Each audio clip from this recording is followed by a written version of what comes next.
Okay, welcome back. So, our next speaker is Wulfram Gerstner, but before we start, I'd just like to remind you that we will have, after Wulfram's talk, a general discussion, so everyone can ask questions and the speakers can unmute themselves and ask questions directly. Wulfram, please go ahead. Okay, thanks, Michael, for the introduction. My talk will be related to many previous talks. However, I come from a slightly different perspective, the perspective of computational neuroscience on the level of synapses. And the questions I'm interested in is similar to the questions that we have seen in the previous talks. It's about learning. There are different types of learning. There's the classic learning of skills. You may think of a table tennis player that learns a new serve and he tries it out, gives it the right spin, the right speed, the opponent doesn't get it, and he gets a point. And a point is a reward. So how do we learn these kind of skills, sequences of actions, learnings driven by reward? But there's other types of learning related to memory formation. So a couple of years ago, 2 years ago, I went to the graduation ceremony of EPFL, and it's a 2-hour session. It's actually very nice speeches that transmit value, that have a personal touch. And in between the speeches, there was this magician, and he came onto the stage with his table. He put a table down, did his usually two sentences of introduction, and then he lifted the hands, and the table started to float. Okay, I was puzzled. I was surprised. And if I now ask myself, what do I remember from this 2-hour graduation ceremony? Well, it's in fact the moments that had this moment of surprise. So learning comes in different shades. And as a neuroscience community, we believe that learning is related to changes in the synapses between the neurons. So here I have a network of neurons. These neurons are connected to each other. I have a neuron here, and this neuron gets input from other neurons. The inputs go over the synapse. If a spike arrives, it causes a response. I don't worry about the detailed biochemical machinery of the synapse. I worry about the size, the amplitude of the response. And this amplitude is not fixed. It can change, it can increase, and this change in connection strength is thought to be the basis of learning. So learning, in the end, must be linked to synaptic plasticity. Now, all of you know sort of this citation from Hebb's book, when an axon of cell J repeatedly or persistently takes part in firing cell I, then it increases. So the idea is I have two connected neurons. Neuron J is active, the receiving neuron I is active, there's a weight, and this weight can change, can increase if the two neurons are active together. And there are many, many experiments that have looked at this Hebbian learning, and it's well confirmed. So here are two standard paradigms of introducing plasticity, introducing Hebbian learning. The first one is pre, post, post, post.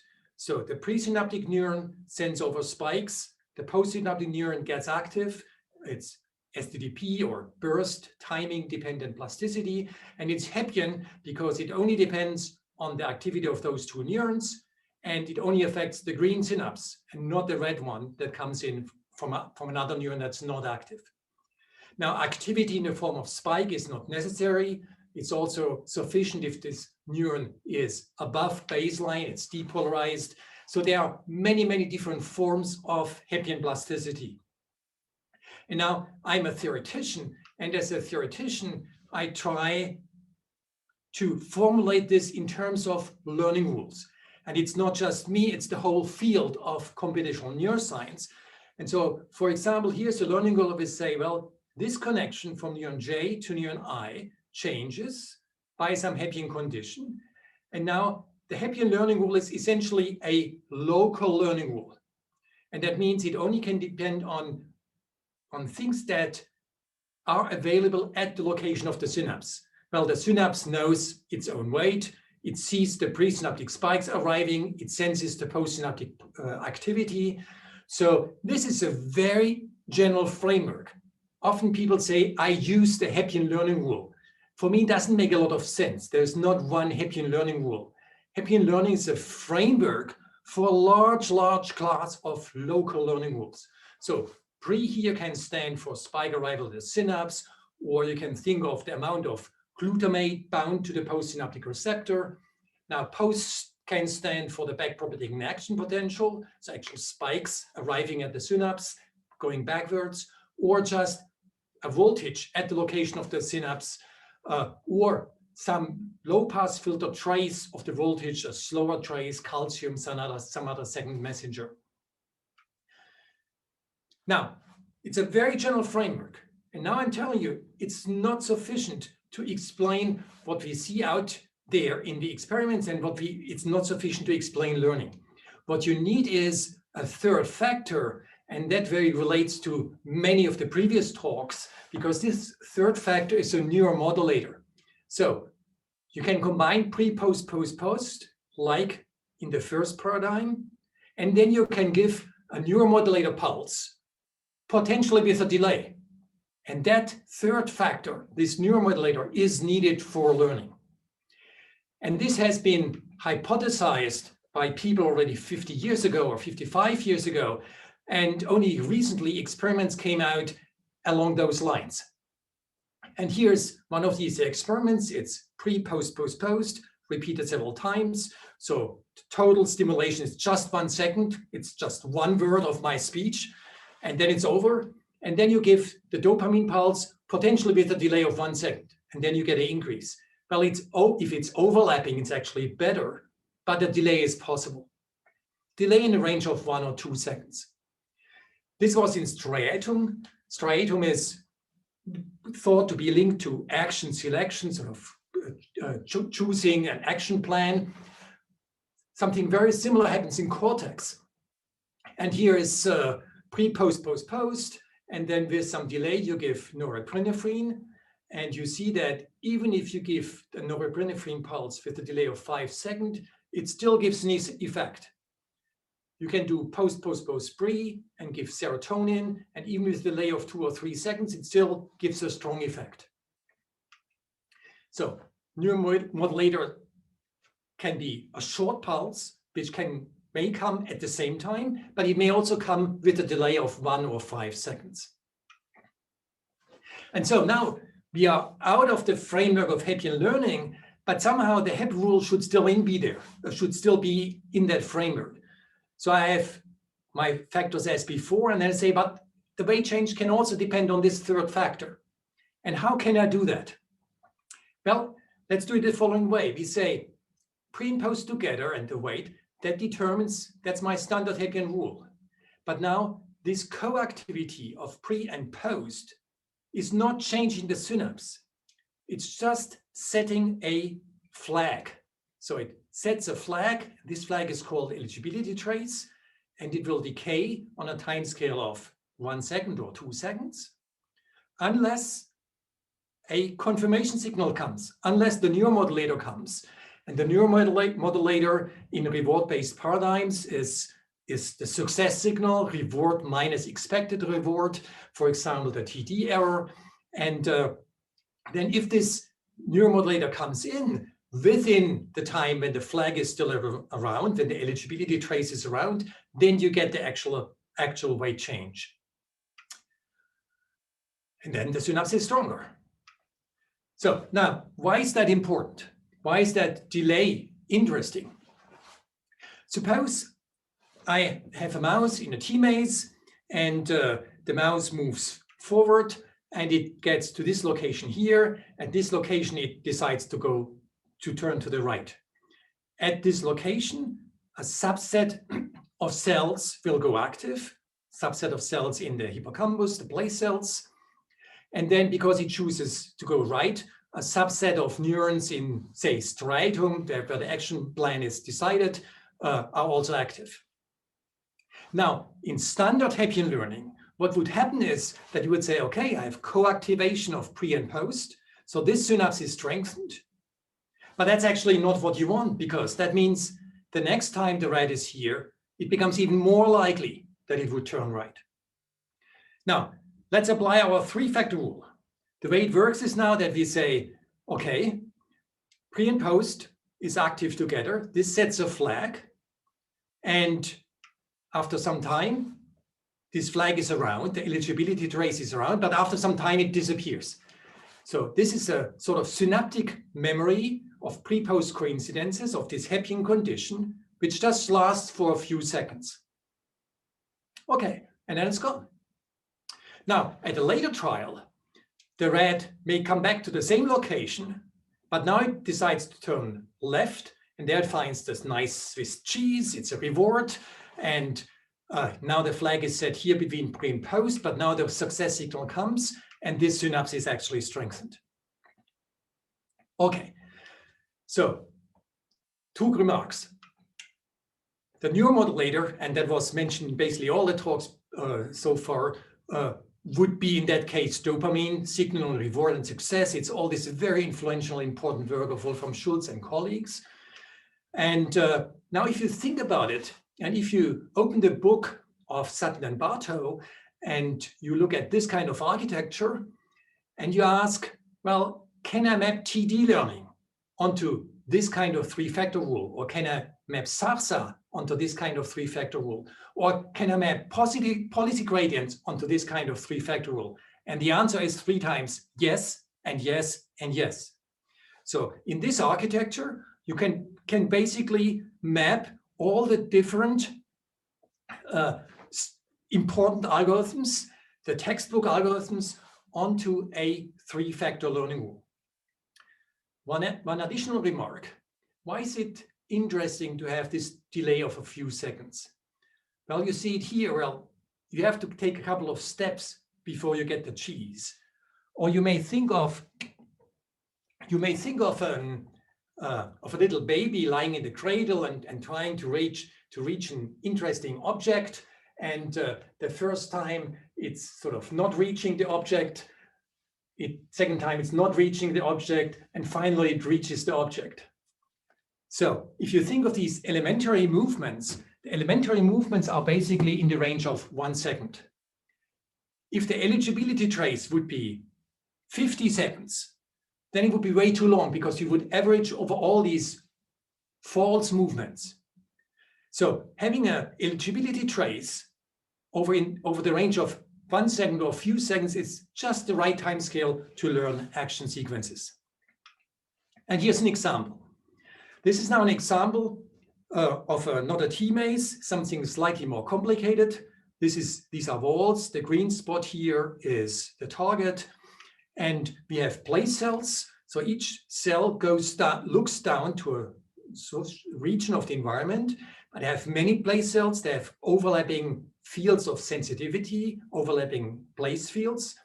And as a result, the activation of this set of place cells represents this continuous state space. And the representation is done with spiking neurons. And then these neurons make connections to a ring of actor neurons with a Mexican head connectivity. So neighboring neurons excite each other, faraway neurons inhibit each other. And if this set of neurons here is active, it means going west. If this is active, it means going east. And they implement the action choices. And then I have another set of neurons, and they implement the value of the current position, which itself is learned. And this is what Andrew Bartow in the morning introduced. It's this actor-critic architecture. So this critic that calculates value and TD errors is part of the model system that we model here with spiking neurons. And now, more importantly, all these connections from the place cells to the value neurons, from the place cells to the actor neurons, they are all described by these three-factor learning rules, 4 spiking neurons. And this is what this gives. Now, this is how quickly you find the goal as a function of trials. And you see that basically after 10 trials, you go straight to the goal. And here are samples trials. So dark Dark blue means it's at the beginning, and you see it makes many curly movements before it finds the goal. Now, if you think after about 10 or 20 trials, if you look at the yellow ones, you go straight to the goal from each of the 3 starting conditions. Moreover, we can look at the value map, and it's just learned with the same 3-factor rule, and you see that the proximity to the target is indicated by the activity of these neurons. And important is here, it's really TD learning. The success signal is the TD signal. If you just would take directly reward, it wouldn't learn in these 100 trials.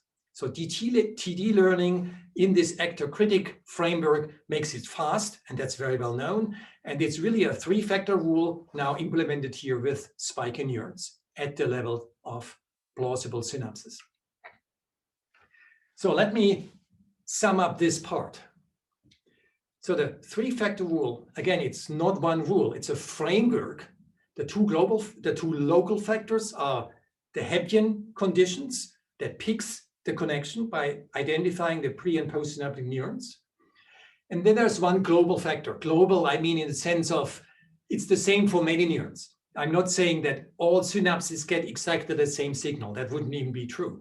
But it's a sort of an abstraction. Think of this as a globally distributed signal. And now, if you want to do reward-based learning, then a good global factor, could be dopamine, is the TD error, representing reward minus expected reward. But it could also be something else. And now, during the next 2 parts of the talk, I will introduce sort of generalization to several global factors, neuromodulators. You can think of dopamine, acetylcholine, noradrenaline, serotonin. And in a way, I think of the phasic action of these neuromodulators as related to momentary emotional brain states, such as surprise. I've seen reward, something exciting, something good, something progress. All of these could modulate learning. Okay, so I sketched this framework of 3-factor rules, and I gave a first application in the context of reward. And this leads to the standard theories of reinforcement learning, the well-known theories of TD learning, SARSA, and so forth. Now, in the next 2 parts, and this part is short, I will make steps towards generalization, and then I apply it to surprise. So far it was one neuromodulator, and we thought of this as dopamine. And you have seen it in other talks. Dopamine nuclei sit deep down in the brain, and then they have these long axons with ramifications basically all across the brain. And now here's another one, noradrenaline. It's basically the same. It also sits deep down here, and then it spreads out nearly globally. Okay. Now let's look at dopamine. So the standard sort of textbook view is that dopamine has something to do with reward minus expected reward, TD error, or success. But there's no fundamental reason that it should be perfectly aligned with success. It could be turned around a little bit. And in fact, there's evidence for this. And so it could also reflect novelty. But then there are other neuromodulators, such as noradrenaline or serotonin or acetylcholine, that are also around. And as long as the space of neuromodulators, here dopamine and noradrenaline, span the same space, success and novelty, then it doesn't matter if the dopamine axis is slightly tilted, you can still calculate out a pure TD signal if you want to do so. Now let's do a first step and think about how can we now translate this 3-factor rule from reward to surprise. Okay, I said reward, okay, TD error is important. So this global signal, you may think of dopamine, could signal the TD error. Now on the surprise side, well, it should be surprise. Good. Now, TD error, we know what it is. It's defined as reward minus expected reward, and we know how to calculate it. Well, what is surprise? In fact, there are many definitions out there in the literature. Now, another point is, how can we, as a sort of in an experiment, how can we give reward? Well, we can give chocolate or money or food pellets or praise. Well, how would you give surprise? Well, you give a surprising stimulus, but that sounds like a bit circular. Okay.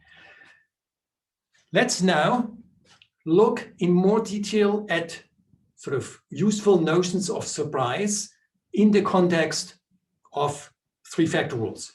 Surprise useful for learning. And let me, before I go to theories, let me start with a simple example.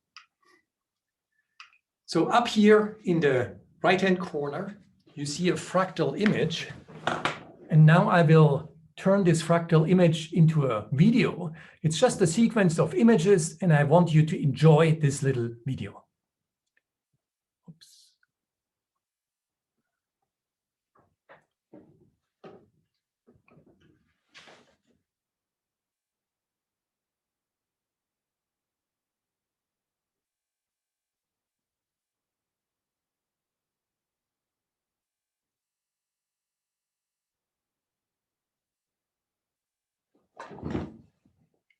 Okay, that's it, just the video.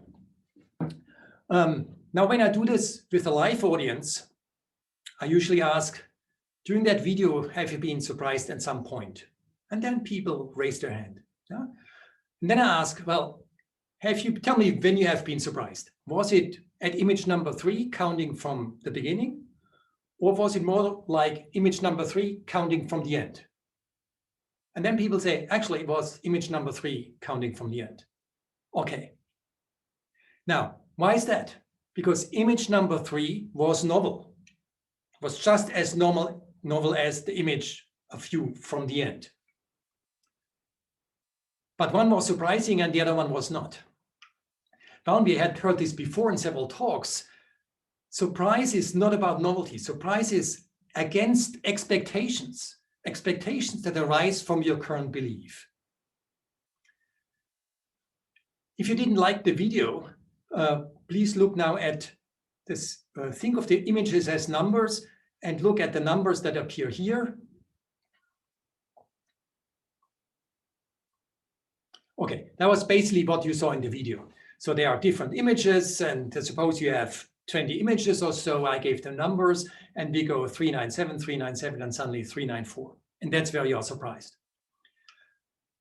Now, you're surprised against the expectations. And the expectations arise from your model of the world that you made.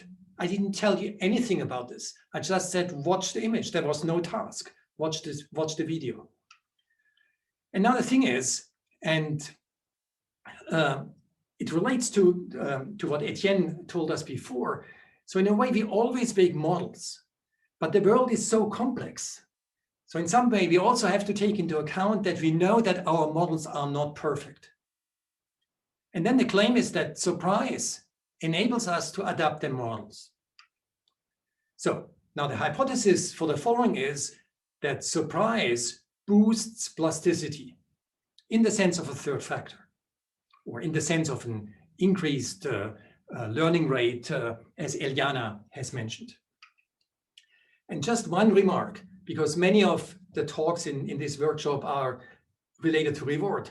In this example up here, there was no reward at all. I just showed you images. I didn't even give you a task. Okay. So I would like to ask 3 questions. How does surprise affect learning? And I already give you the answer. My claim is that surprise boosts plasticity. Second question is, in this context, what are good definitions of surprise? And there are many definitions of surprise out there. And then the third question is, how could the brain possibly calculate surprise? Okay, so let me walk you through those 3 questions. And this is another example that we just played together. You see here a distribution of points. This time I give you a task. The task is to estimate the mean, which I call theta. Okay? And as a function of time, more and more points will appear.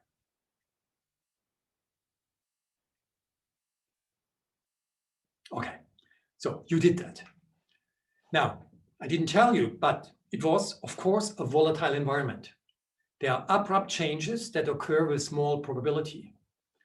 So the way we generate the points is a non-stationary stochastic process. The details are not important, but it's basically the mean of the Gaussian is fixed for many steps, and then it jumps. And it jumps at so-called change points. The variance here was fixed, that's not necessary. And your task has been to estimate the momentary mean of this Gaussian. Now, when you did that task, basically you realize you have to reset your belief or your model of what's going on each time you have one of these big change points. And this was the actual curve of the means. Now, let's look at this. And several people today already have given sort of a Bayesian analysis of these kind of paradigms. And here is what I would propose to look at this. Your task is to estimate theta, the momentary mean. And so this is your belief, given all the observations so far. And now, during that time, when the mean is constant, you just do usual Bayesian integration. So this is standard Bayes formula. But occasionally, you have to throw away your belief and reset. And now you could just say, okay, let's do some weighted average between these two possibilities. However, you can do better. And in fact, while you move along, you realize that your belief gets sharper and sharper. Your belief gets more robust. So at the beginning, you don't know whether the mean is here or there, but then you are pretty sure. And suddenly this changes and you have to start again with a broader distribution. Now, if you do an analysis of these Bayesian models that underlie this, then you see that this factor gamma, this adaptation rate, depends on something that we call S, because S is surprise. And so basically, if the surprise is large, then gamma is 1, and then you throw away your model, you reset, and you don't integrate with the old data, but you just start, you take this as the first new data point. If the surprise is small, you basically just integrate it. For medium surprise, you would do some kind of leaky integration. And so this 1 minus gamma, or gamma, that's exactly what I meant before, that surprise, gamma of S, surprise boosts plasticity. Okay. So surprise boosts plasticity, but what is this surprise? And now we come to the definition of surprise. And what I'm saying, so if you do this analysis, you see what matters is the ratio of two things. At the bottom here, you have your current belief, the probability that the new observation makes sense under your current belief. And then you compare this with your prior.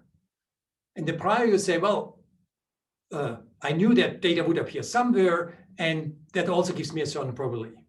And surprise is big if your model is actually worse than your prior. So you reset your belief to the prior if the observation doesn't make sense. And now, important is that this is not an ad hoc approximation or an ad hoc model. This is exact Bayesian inference in volatile environments. So I said this factor gamma boosts learning. Gamma depends on surprise. And the kind of surprise that matters here is what we call Bayes factor surprise. So that's the surprise we should use. Okay. Now, unfortunately, it's an exact update, but it's very hard to implement because you get in very complicated Bayesian numerics. However, you can do approximations. For example, you can do particle filters, you can message parsing, or you can also look at published approximative algorithms. And it turns out all of these contain exactly this space factor surprise. So this space factor surprise is also useful for approximate algorithms. So what I've shown you so far here is that surprise boosts plasticity, and this is in the context of puzzlement surprise. So when the magician came in and did his trick, I was puzzled. I had to relearn, I had to reboost my plasticity. And that's a different notion of surprise than sort of epistemic surprise or information gain surprise. It's really a different class of surprise. And for this class of surprise, a good formula is this space factor surprise. But then the question remains, how would the brain possibly sort of evaluate surprise, approximately? And now I will show you two algorithms. One is approximate Bayes, and the other one is really spiking three-factor. So I started off with a sequence of images. I will not show you another sequence. Just imagine there's a long sequence. Say you have 20 images or 16 images, and it's a long sequence with 1,000 images. And then while you watch this, you realize, oh, okay, sometimes the same transition reappears. But if I go from 7, I can go to 4, but I can also go to 3, I can also go to 15. So it's not completely deterministic. Let's step back for a moment. How did I generate this sequence? So as humans, we find irregularities, and now I tell you how we generated it in this example. We had 4 possible transitions from each of the states of the images. We had 16 images total. And then just for the ease for us to talk about it, we took a 2-dimensional arrangement. So for example, if you look down here, 1, 7, 4, and then you can go to 12. That's how I generate the first. And then we go to 15, we go back to 7, we go to 3, to 6, and to 13, and so forth. So we just hop around. And that's how we generate this image sequence. So far it's just a stochastic environment, but now we make it volatile because we have occasional changes. So sometimes you have this arrangement, then you have another arrangement, then you have yet another arrangement, and so forth. So again, you watch these images. As before, the hypothesis, we make a model of the world, and we are ready to adapt our model if the world changes. And the surprise triggers this reboosting of learning. Okay, now I show you one specific algorithm, variational Bayesian algorithm, variational surprise minimization learning. We call it VAR-SMILE. And basically, the algorithm needs to estimate the possible transitions. There are n states. The states have an index S for state. They come in arbitrary configuration. And as before, if the world changes, it's a volatile environment, you want to forget the early estimate.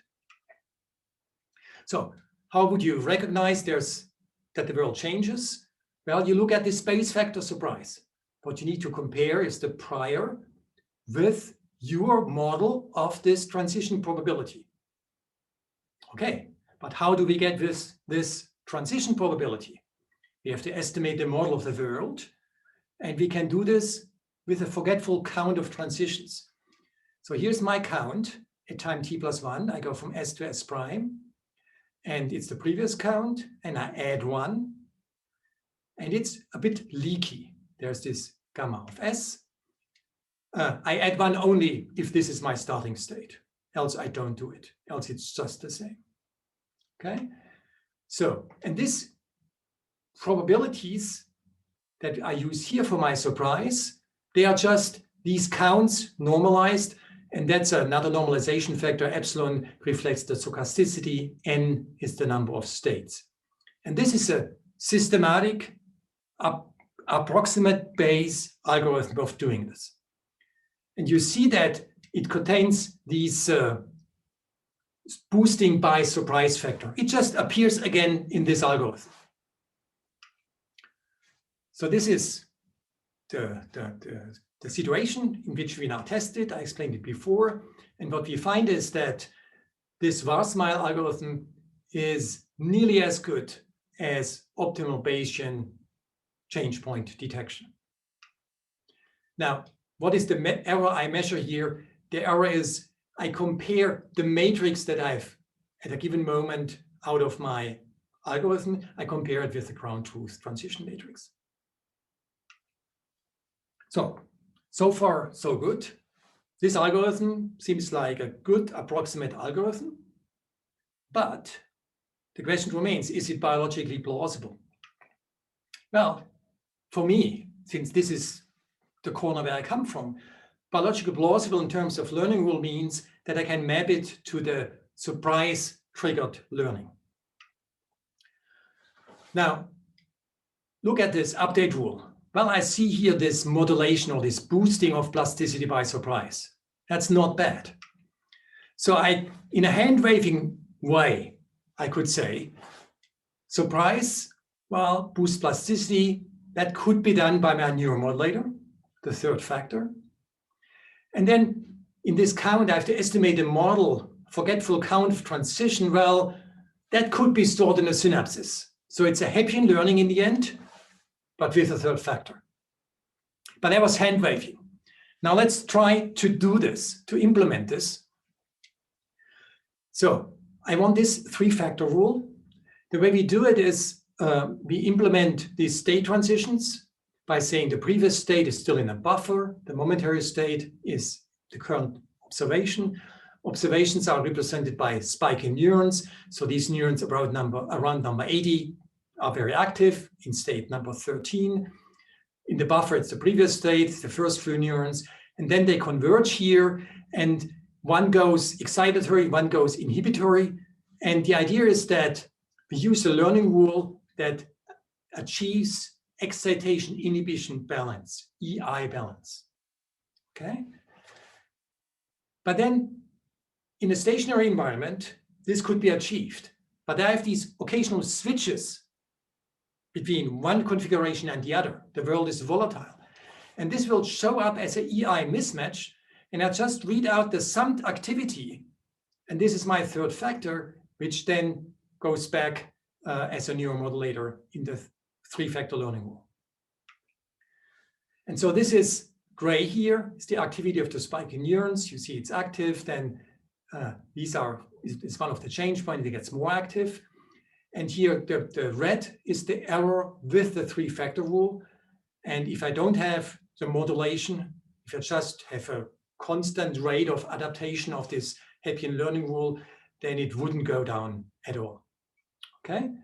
Now it's the same error that I discussed before. Now you see that this three-factor spiking rule is basically as good as the approximate Bayes rule, much better than a Hebbian rule with no modulation, and nearly as good as optimal Bayesian change point detection.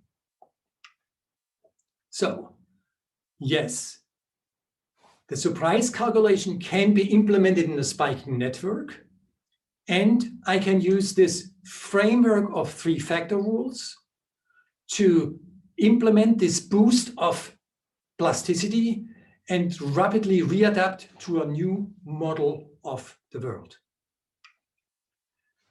With this, I come to the end. What I wanted to show is that synaptic plasticity is more than Hebb. In fact, it's Hebb plus a third factor. The Hebb rule picks out the two connected neurons that are currently active. But then you need this more global confirmation signal, the third factor. And this third factor can be reward that leads to reinforcement learning, or it can be surprise or something else. So they are not just one or two neuromodulators, there are probably 4 or 5. Some people think even many more. And you can think of these as corresponding to momentary emotional states that then would boost plasticity. An important factor here was the eligibility trace. The eligibility trace is in the range of 1 to 5 seconds. And then you can use this for reinforcement learning if the third factor signals success. And combination of success, TD error, with eligibility trace leads to very fast learning, even in spiking neurons, with the three-factor learning rule. And what I wanted to show in this workshop is really that you can also extend this surprise-driven learning. Plasticity is modulated by surprise, and we suggest this Bayes factor surprise, this Bayesian ratio as a surprise measure, and that leads to exact Bayesian inference in volatile environments, or approximate Bayesian inference implementable with spiking neural networks. Thanks a lot for your attention, and I would like to thank all the collaborators. Thank you, Wulfram. I think we have time for a couple of questions. Maybe, yeah, Andrew is first. Yes, very nice talk, Wulfram. I have one question. I believe early in the talk you said you could do the SARSA algorithm. Yeah.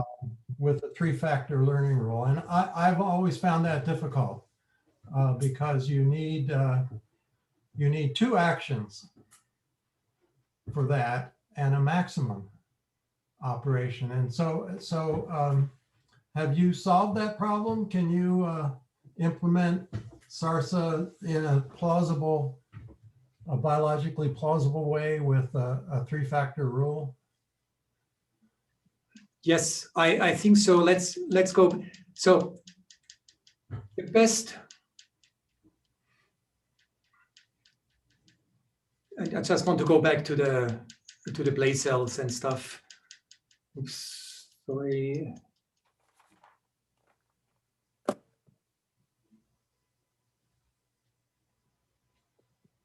Yeah.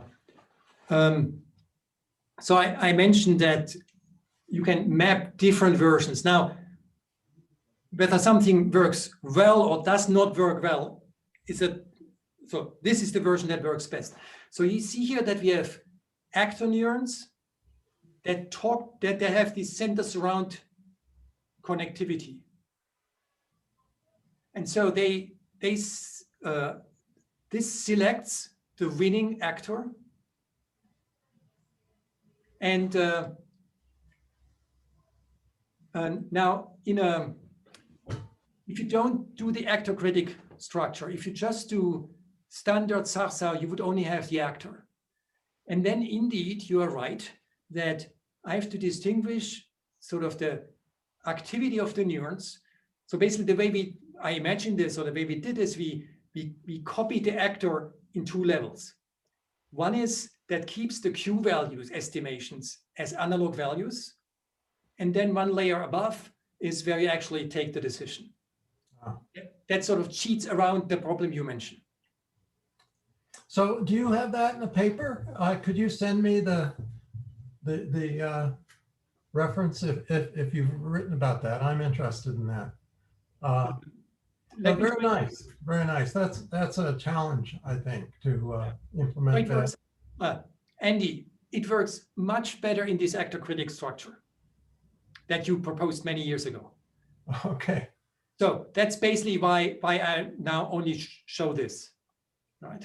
So one thing you didn't mention, if you use a TD error and have an eligibility trace that's triggered just by a presynaptic pulse, not a Hebbian conjunction, you get the critic and not the actor of the actor critic. So that was one of the attractions of that architecture. It's the same modulator, but with different eligibility initiation conditions. In one case, you get, with three factors, you get an actor, as you described, and with a two factor, you get the critic. That's correct what you're saying. The funny thing is you can use the same three-factor rule also here. It doesn't hurt, say. Okay. Yeah. So we don't need to use. So that was a bit, say, unexpected for us, that it's very insensitive to the details. Also here, you can use it with STDP, which has pre and post parts. You can use it just with before post and not the reverse. And it's very stable. Okay. So it's really the sort of, in a way, the details of these different versions of the algorithms don't matter that much. What really matters is the framework that relates back to your early work, indeed. Yeah, the three-factor rule frameworks is more stable than, is more important than the details of how you implement it. That's good to know. Great, thank you. Sure. Very nice talk. Welcome, thanks. Yeah, that's a great questions. Maybe we'll take just a few questions from the audience, since there's so many great questions for you, Wulfram, but we're running a bit short on time for the discussion. So I'll start. So we have from Paul Beck. He asks, would the short-term eligibility trace be different in biological systems between intermediate action outcome evaluations compared to long-term re-evaluation of outcomes? He's thinking about the case where the outcome of your action could be unobserved until hours or days later. Yeah. So that's hours or days later, I don't know. Yeah. However, and also, I think of all this as sort of non-human, non-active cognitives, or if you want, it's from model-free in the reinforcement learning sense. However, one thing I would like to point out is that the range of this short-term eligibility trace is not the whole range, because the whole range would be, for example, it's even at the end, it's still 5 seconds or so. So it's still many steps. It's the TD effect that makes that after the first episode, when you reach the target once, you know already hear what's going on. And after the second episode, you know already hear what's going on, and so forth. So over many episodes, the information about where the reward is can sort of propagate backward, right? So the information propagates backwards. And that's how you can overcome this limit of 1 second. Great, thank you so much. Maybe as a quick follow-up question, and I'll invite the panelists to turn on their cameras and get on screen for the next section while we do this. Lawrence Hunt asked, what is known about the molecular mechanism of the eligibility trace, and how is it stored or decayed in post-synaptic activity or post-synaptics? Yeah, it's a good question. And so every few years, I look again at the literature, and it changes each time. So for me, the eligibility trace is, there's a paper of Bosch in Barcelona, and he shows that it's always, so during the induction of plasticity, several molecules basically show the same time course. And then a group of molecules that includes the now I lost it. the Lisman molecule, the autophosphorylation of the calcium calmodulin.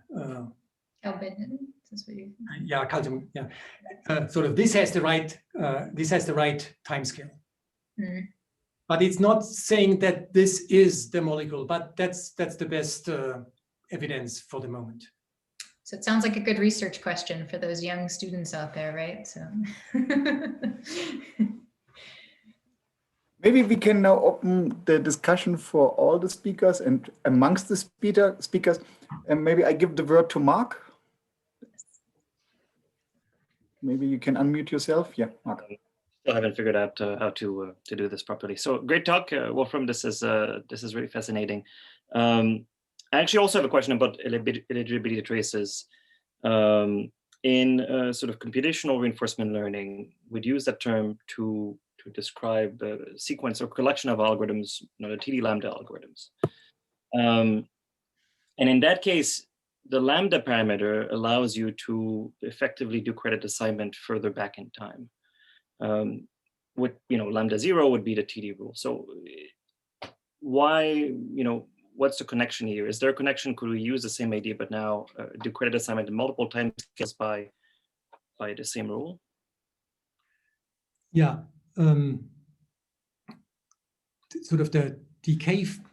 So there are the decay factor of these biological eligibility traces in the range of 1 second, and I think this is a relevant time scale for this kind of motor sequence learning. Then there's another question of whether one should think of this as something in continuous time or in discrete steps. I can write the differential, I can rewrite the differential equation such that the decay factor itself is dependent on the momentary activity or the amount of change or whatever. And then I could get this kind of stepwise going down that you would more associate with discrete algorithms. Now, it could very well be that in the sensory cortices, it was the eligibility traces in a range of a few seconds, but that in the more frontal areas, it's longer. And then there's yet another much, much longer eligibility trace, which is that of synaptic consolidation. No other name of tagging and consolidation, but that's in the range of 30 minutes. Sort of that's way too long for all of the things you want to do with reinforcement learning typically. Okay, so that's great. Thank you. More questions from the speakers, amongst the speakers, speaker to speaker, audience to speaker? Jacqueline looks like she's got her hand raised. Yes. Hi. So this last comment made me think. I mean, there is evidence of eligibility traces, or I don't know, but at least they're long post-action or post-stimulus memories, and we find them in parietal cortex. We find them in frontal cortex. But I wonder. And indeed, it's, I mean, we would think that those have longer timescales, and there might be other eligibility traces at lower levels on shorter timescales. I wonder, because also the frontal and parietal cortex, they also work at higher level of abstraction. So I wonder if you know of any experimental evidence that the longer the timescale, the higher the abstraction level. So for example, if you work on eligibility traces that are very fast, you assign credit to a particular stimulus or action, then it's that particular stimulus or action.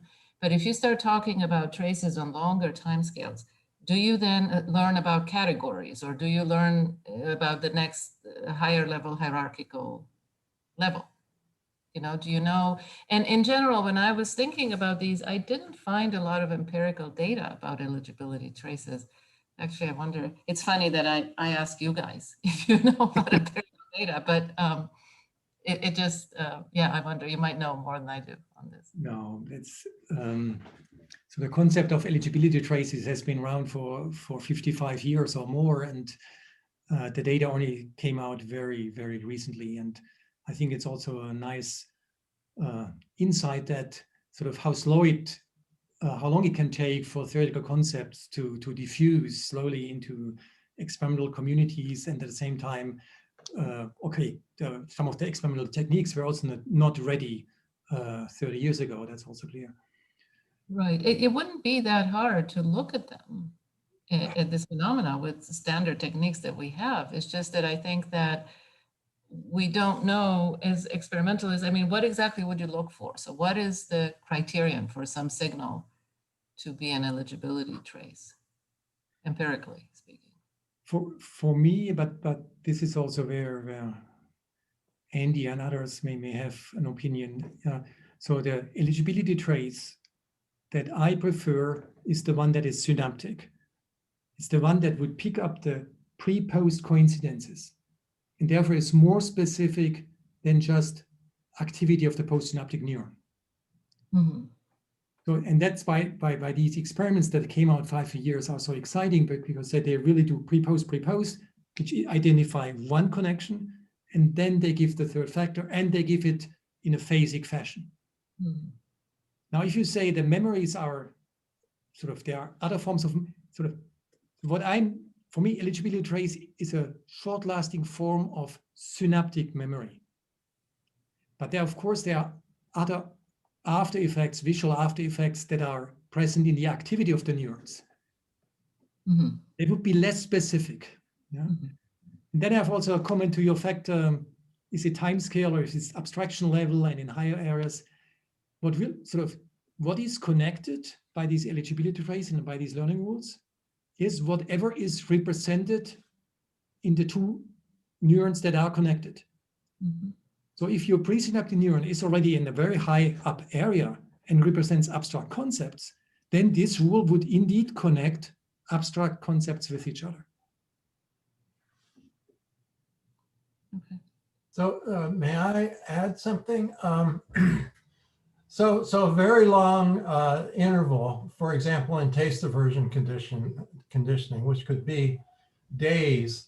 I don't think eligibility traces are involved at all, but it's a memory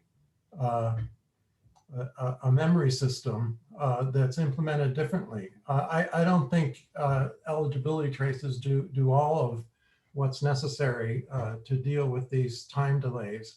There's a alternate idea for eligibility traces that I don't think has been worked on very much, but the idea is that the trace, and it may not be implemented at a synaptic level, but more as a memory, a more explicit working memory, that a certain event will latch something, store something, and then it gets canceled later if something else happens that interferes with this, an interference view of eligibility instead of a decaying trace.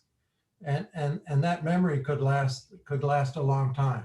So I think I think there are alternatives to the idea of a relatively short-term decaying trace. But I agree with what Wulfram said about the higher levels in a hierarchical system, that traces at a higher level will be dealing things, more abstract events and could bridge longer time intervals. So these are interesting questions. I don't know the latest of what the reinforcement learning community is doing in this regard. Maybe somebody knows more than I do about the reason I asked, in fact, was exactly because I think from a computational perspective, when people use reinforcement learning to do something, they will shoehorn, they'll use the same technique to, irrespective of the time scale of the process. But it's very clear that we're reaching the limits of what you can do with this, because if your process spans 2,000 decisions or 5,000 decisions, right? The game of Go is, already 200 decisions, then it just doesn't scale computationally. I guess that's the best answer I can give right now. It's possible that abstraction is the answer, but wouldn't somehow the abstractions need to be operating faster, right, for this to work? In the sense that if how to explain it? It's fine to have an abstraction, but why would a time scale be different for that abstraction if it's the issue of the chemical decay of the eligibility trace that's at play? Yeah, good question.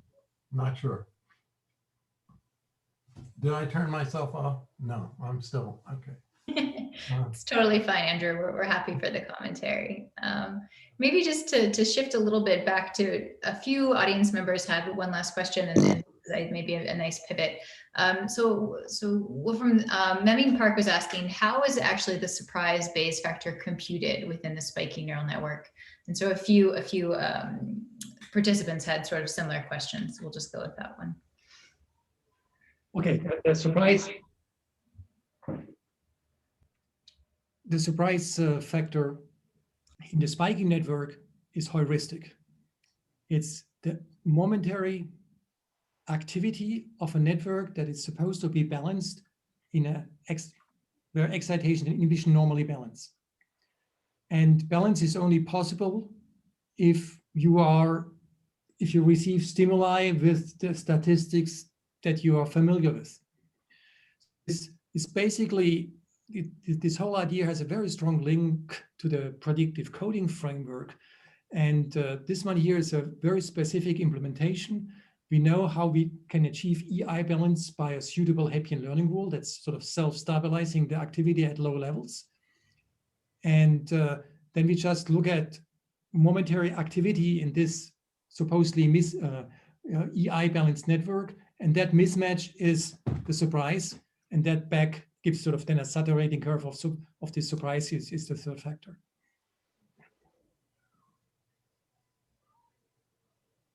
thanks for clarifying, of course. This session should be taking questions to all speakers. Yeah, of course, sorry. So that was just one that was sort of prevalent, so I wanted to push it forward. But another person says, of course, earlier talks also mentioned maybe surprise as an intrinsic reward. So how do the panelists feel about generally surprises as a reward in the system? Well, I think that's a great idea. And, you know, so Jürgen Schmidhuber's curiosity systems basically used surprise as reward. And it can fulfill that role, but it can also do other things as well. But the idea of using surprise as reward, I think, is, you know, it encourages exploration to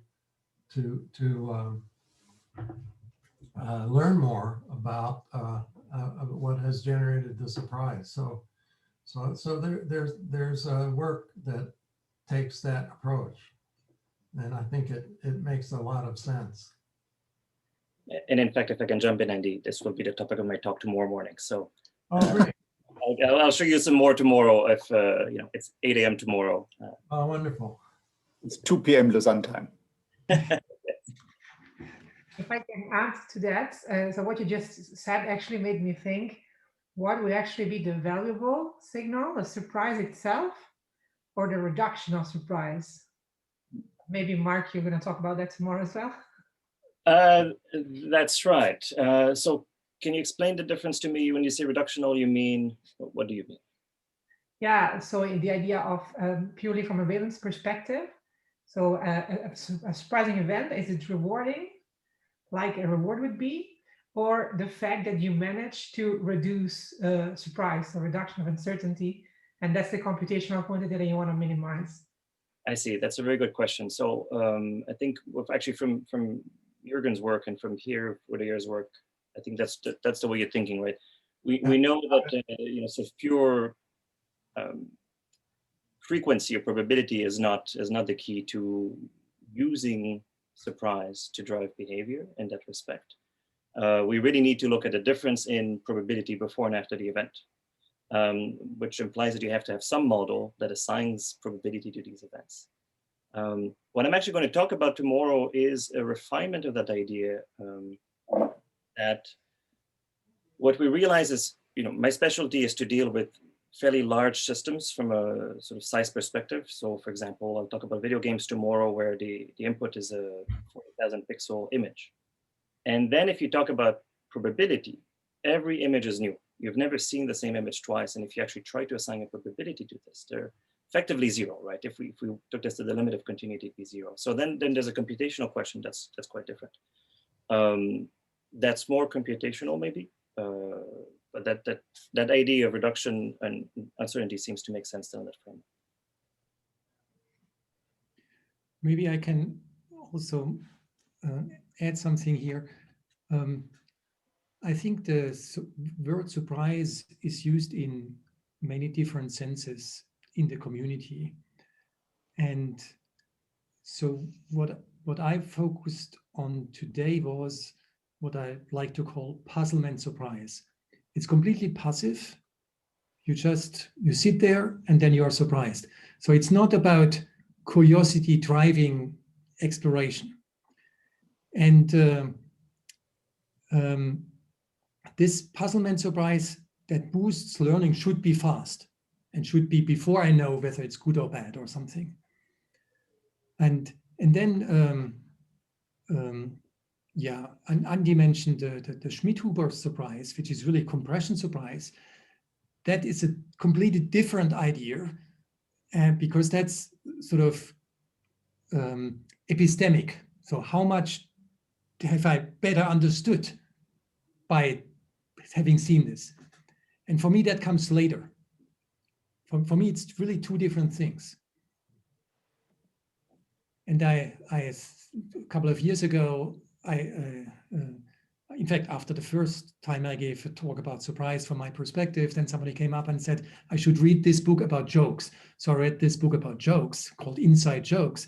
And they make the point that you laugh twice, sort of, it's well known. You laugh twice about a joke. First when you are puzzled, and then when you understand it.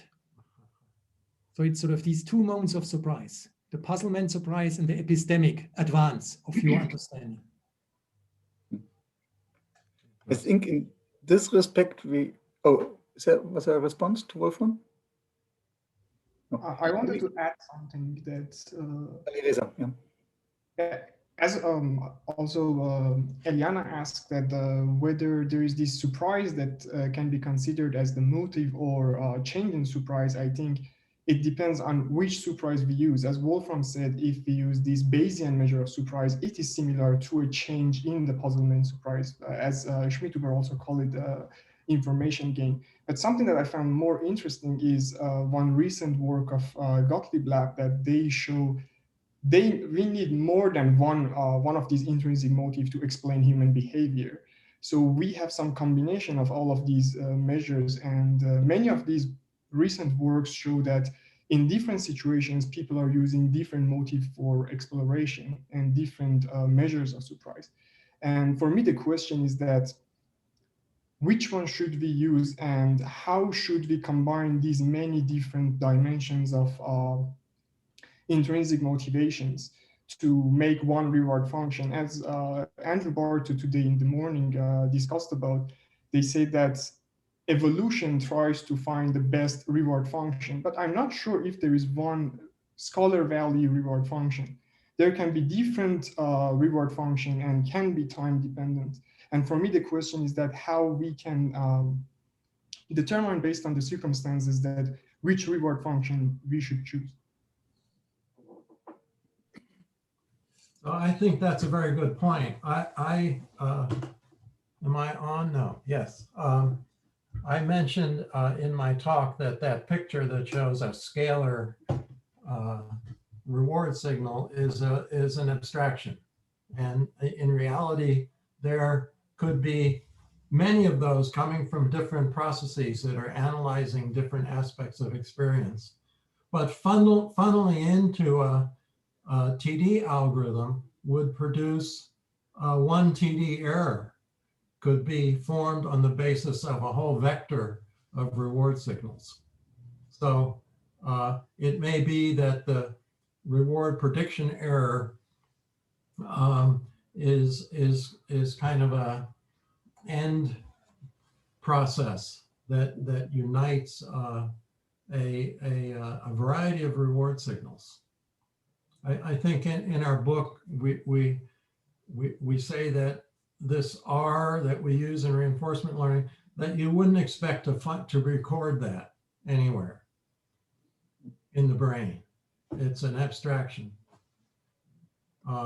Whereas the TD error seems to correspond to the activity of some dopamine cells, but the R itself I think is an abstraction, and neuroscientists should not look for it. Okay. Maybe they should. Well, I mean, it's hard to get around that. I mean, what else would we think about the brain? You know, if we, well, I mean, yeah. So to get to the different motives, I don't know exactly which one you mean, but I think that one class of motives would be uncertainty based and model based and surprise based minimization, however you want to formalize it.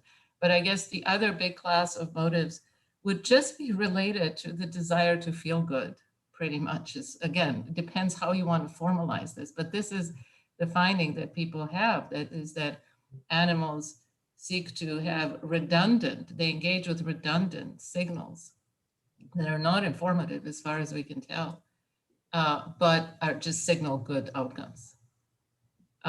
So that seems to be the main, you know, which is a different kind of reward, a different kind of value. So we may seek it based on some sort of prediction error based mechanism, but the reward it's got to be different in a sense. But I wanted to get back to to what Wulfram was saying before and Eliana. So this fast and slow laughter idea, So again, I want to understand what might be the difference, right? Because if you have a fast laughter, that's a surprise. That implies that you have a model of the task. So you have to have the model. You have to have paid attention and have some engagement with the task, have the model and have surprise. The slow one also seems to be, it's also epistemic. So the word epistemic, I'm not sure captures the distinction between fast and slow. So what really is different? And finally, I think that what Eliana was asking about before was more the proactive. So not just is the surprise rewarding, or is it the expected reduction of surprise? In other words, the learnability of it. Is it the prospect that I can reduce it? Right. Anyway, and so those are, we now have three different things, right? Wulfram, you'd have the fast surprise, the slow surprise, and then the learnability expectation. So that reminds me of animal learning friend talked about the effect of punishment being very different than reward. And one effect of punishment is to stop the behavior immediately. And then it has a learning influence that plays out over a longer period of time. And so that seems analogous to a fast and a slow surprise. I don't know. Mark is looking puzzled by that comment. You caught me by surprise, Andy, I suppose. No, I'll keep going. No, I just remember that being a vivid. Actually, my daughter was having a tantrum, and he said a good thing. What they do with animals. I shouldn't. My daughter will never forgive me for splashing water on her. And it stopped her tantrum instantaneously. But it picked up again at a much higher volume a little bit later. So, but there were two influences of that bad action on a parent's part.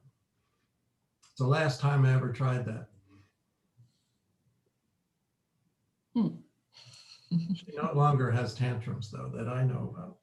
It's a good anecdote. Yeah, there's some interesting literature, as you say, on the effects of reward versus punishment, especially in classical conditioning of animals.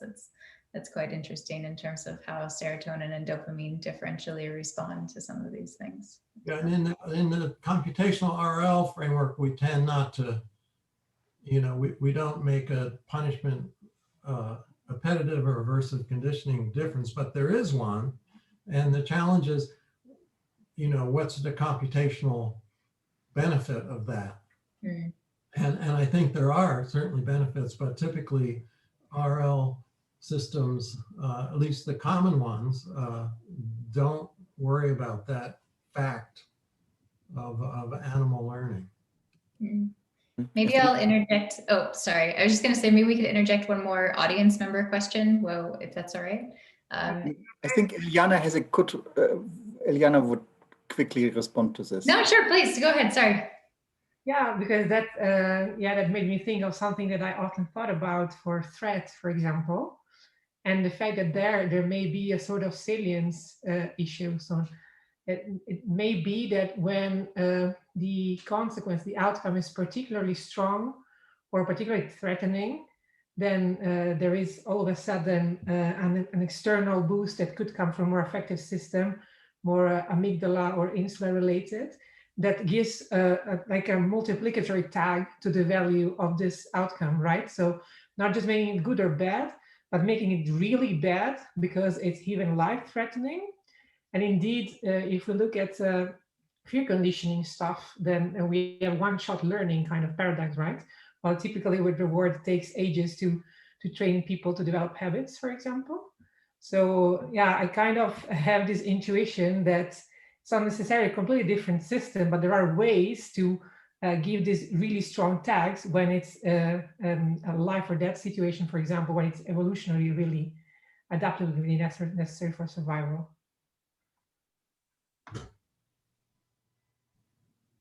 Yeah, I think that's an absolutely fascinating point, and goes really on point with what Andrew was saying about how it can just be many different, prediction errors come into this vector formulation, and ultimately a TD readout could be the global broadcasting system on what actions to take. And so with that, I think it's nice to segues into this audience member's question from Alexander Negard, who says, what about the use of novelty rather than surprise as a reinforcement learning signal? Or maybe I can add to it, and what really is the difference in the different contexts of these talks today from the panelists? Actually, since tomorrow I'm going to talk exactly about the same topic, that how we differentiate between novelty and surprise, and which one is used for some particular task as intrinsic motive. But as a summary, how we distinguished them was to think about novelty as more somehow a measure of being infrequent and unusual, while thinking about surprise as a measure of finding how unexpected something is. And depending on what is the task, I think both can be relevant to drive exploration. And I'm also going to talk about novelty tomorrow a little bit. So if people are able to wait, I think we'll have a good discussion about that tomorrow. So everyone come back tomorrow. That's essentially what you're hearing. So don't tell us. So don't tell us all the secrets. Keep it novel, please. So any other comments on surprise versus other agents, or this vector idea? I like this. Is there more to add to this idea in the last minutes? Maybe I can jump in on this, and also in response to Jacqueline's earlier question about the 3 types of surprises, which this is more of a challenge than an answer. It seems to me like trying to use probability to explain some of these concepts fails in very rich environments, exactly because there's always something that is novel. Every time I go outside my house, there's something different about the outside of my house that somehow I'm not that sensitive to, right? But I don't know if there are actually computational frameworks that explain this, but that seems, whether it's novelty or surprise in some sense, the use of probability is problematic almost. It works in small examples, but it doesn't scale. That makes sense. We will learn about this tomorrow. Yeah. So I wrote a paper. Oh, yeah, I wrote a paper about this in the context of coincidences. So normally when we have a weird coincidence, we say how unlikely that was, how improbable it seems, but that's not sufficient to identify coincidences. You also need to have that it's something that provides evidence for a relationship that you didn't previously believe existed. And so it's relative probability rather than absolute probability. That's the thing that matters. I'll post it to the chat here. So is here the problem about probability, or is it about the internal model and the level of precision that you allow for it, right? So when you go outside, you don't care about tiny variations in the way the stones are placed on the pavement, right? So that's a decision you made in your internal model. If you cared about that, you would generate surprises about tiny placements of the stones too, but you just normally don't, right? I completely agree. And I think the question is, how do our representations come to decide which of these distinctions are important and which ones aren't? Right. What's this system that will explain this? Right, the granularity of it, right. And so you need a model too, isn't it? It is a model, yeah. But you need another model. Well, no, that is your model. So your brain has made, so the way people think that there are these evolutionary, efficient coding theories. Yeah. That talk about how do you even represent information, right? So we don't have to represent information with infinite precision. we choose the level of precision, and that's sort of an evolutionary choice. Often, at least a good part of it is evolutionary, and you can go down to the tiniest receptive fields in the visual system. That would be the limit on your precision. And then on top of that, I suppose you can dynamically adjust the precision that you're working on for your particular context to some degree. Right? It seems like something like a reinforcement meta learner like Eliana's working on could do that. Yeah, that's my feeling too. Right. Okay. Also, for example, the hierarchical model I mentioned in the beginning with prefrontal cortex having these hierarchical error representations, it also kind of follows that principle where you maintain these more complex representations about how much error is expected, right? Well, depending on the context. And that's, yeah, related to the fast or slow could also be, because that's a very abstract, high-level representation of a series of contexts, right? That you could potentially store in memory as well, as opposed to this faster trial to trial, a wake-up signal that you get from a fast surprise that may have just a different function, basically. Yeah.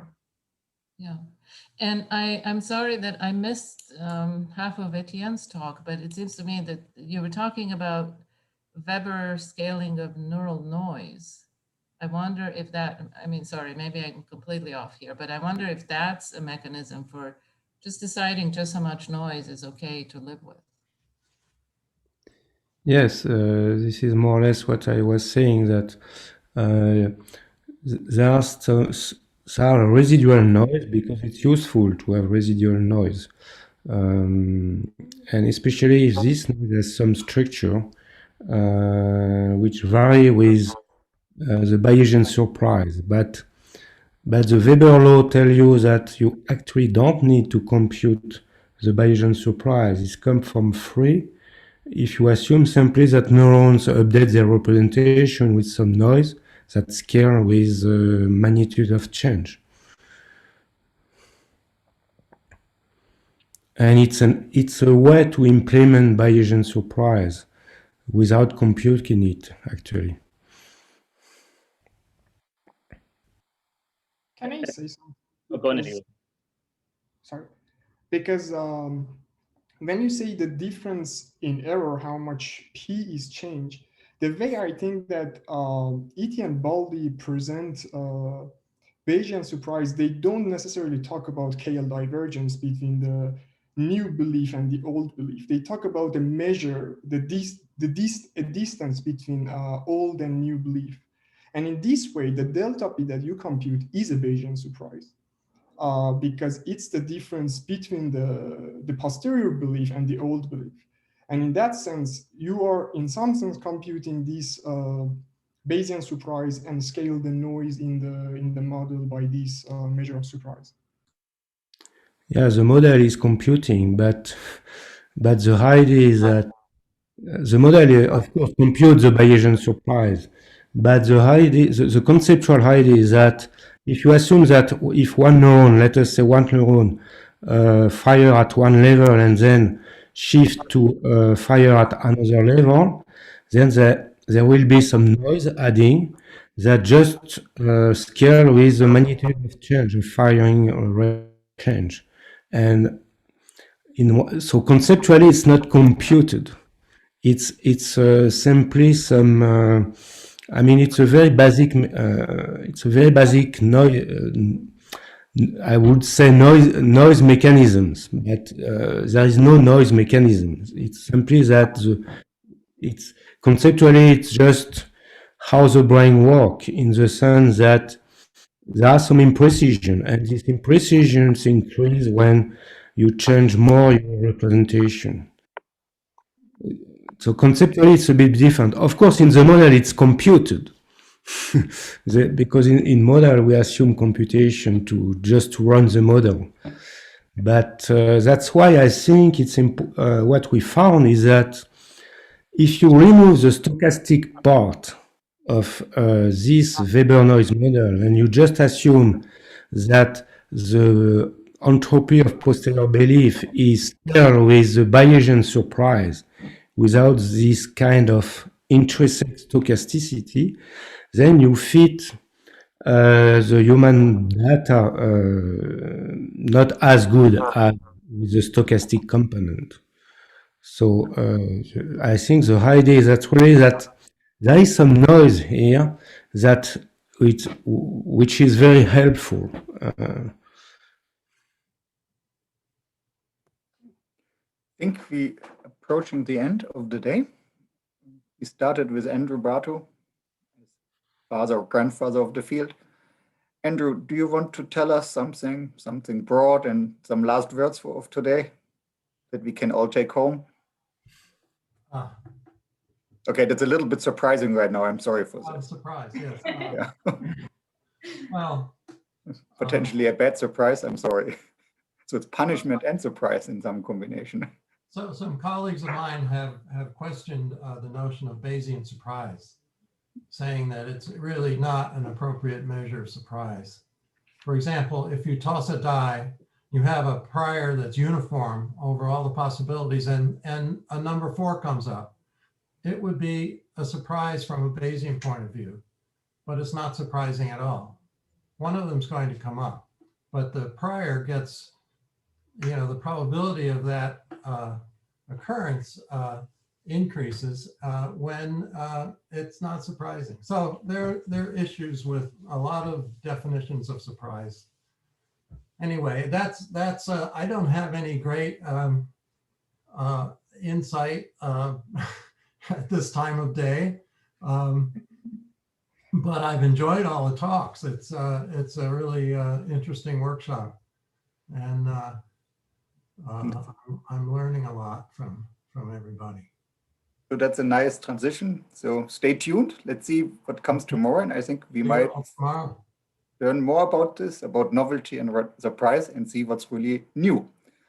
Okay. I'd like to thank all of you. I'd like to thank the speakers once more. I'd like to thank the audience for staying with us for such a long day. And let's see, and meet tomorrow at 2 p.m. Lausanne time. And I think it's 8 in the US, at least at Eastern Coast time. Bye-bye. Thank you. Bye. Have a good evening. Great day.